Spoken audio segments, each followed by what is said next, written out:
guess you heard of this one. Well, I played some games, and I talk about them. It's a special first edition. You better save a copy because it's gonna be worth something someday. First off, it's Wilmot's Warehouse, which is a cute little puzzle game about managing stuff. A shitload of stuff. So much stuff that I'd personally call it a fucking anxiety sim. It's a ridiculously simple game at its core though. You're tasked with managing a warehouse full of little icons really. Every once in a while, the peaceful icon stacking portion of the game is broken up by your coworkers. See, they want some of those icons for themselves, because they're greedy bastards. So unfortunately, you gotta give them to them. No problem, right? Well, if you got a functional brain, maybe. The challenge here comes from trying to find all the icons your dickhead coworkers want in the allotted time. The game starts off easy enough, only a couple icons, lots of space to put them, but the problems start to build up quick, at least for me. Next thing you know, shit's all over the place, you got your cell undergoing mitosis icon next to your freaking traffic light icon, and there's only a couple seconds left in the delivery phase, and I ain't getting my Christmas bonus this year, and I'm working such long hours I ain't even seeing my damn kids. Anyway, it's not that stressful. You're given performance stars based on how quickly you complete the service phase, and these can be spent on upgrades that can make your life a hell of a lot easier. I mean, when all you're doing is just taking inventory and sorting through everything, I kind of find it like relaxing, you know, nice and chill. All in all, Wilmot's Warehouse is a devilishly addicting little game.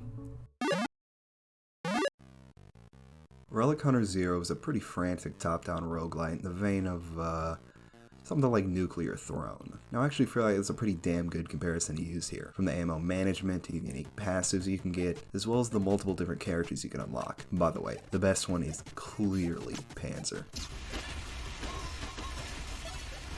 Ugh, so good. To be fair, Relic's got quite a bit going for it to help it stand out in a sea of pretty samey roguelite shooters. For example, it's got a kick-ass donkey.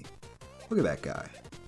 Look at him, but really. A run of Relic Hunter Zero involves killing all the boys on a particular stage before you're allowed to progress to the next one. You deal with those fellas by using quite a wide variety of weapons that draw from 3 different ammo types. You've also got nades to help out with crowds, and a dash because every good game has one. Occasionally, at the end of levels, you'll detect a relic, and you gotta play a little game of hot and cold to hunt it down. Once you find this relic, the game cosplays The Legend of Zelda for a second before giving you a reward. There's usually a gun that's pretty mediocre.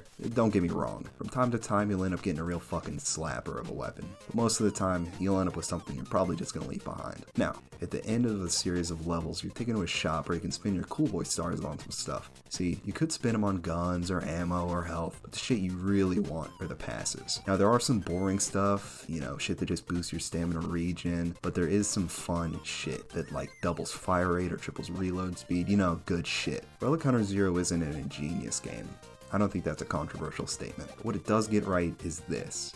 It's a very satisfying game to play. They nailed the combat, movement, all that. I don't know, it's just a very crunchy game to play. I mean that in a good way. Last on the list is Race the Sun, a nerve-wracking, well, I guess you'd call it an endless runner that sees you flying through a minimalist landscape collecting shiny fancy pyramids and trying to avoid obstacles. Big fucking emphasis on trying, because a lot of the time you're just going to end up running into them shits. Since your ship is solar powered, you're going to need to stay in the light and avoid the shadows, so you'll collect boosts that turn back the setting sun. It's a tough game. If you do eat shit constantly, the game gets you into a very good one more run type of mindset. It gets its teeth in you by having challenges to complete that give you points towards a level. Once you get that level, you unlock new power-ups to find that'll help you out quite a bit. You also get attachments you can add to your ship to give you a small little passive bonus. And those fancy pyramids, those are currency you can use to buy cosmetics and new ships. I kind of find the rate at which you earn these things to be pretty fucking slow, or I don't know, maybe I just suck dick at this game. But like, not in a good way. Like I said, it's a tough game. Tough in a good way though. When you first start out, you'll be nervous, you know, swerving all over the place, crashing into stuff. A little bit of time goes by and you make it to the second region, and then you crash into something else. After a while, once you got a handle on the movement, you'll be dodging and weaving left and right. Styling on the game even. That's what it can feel like once you got a path memorized that you know you can do consistently. Confidence and consistency are the 2 things I kind of feel like you really need in this game. Luck too if you don't really know what the obstacles are in a region. Race the Sun's a very simple game at first glance. It's got just enough depth to give it quite a bit of replayability. It's really fun to just blast through the first couple of stages, easily avoiding obstacles, then make a tiny mistake that leads you to splatting onto something, you know, Dale Earnhardt style, then doing it all over again.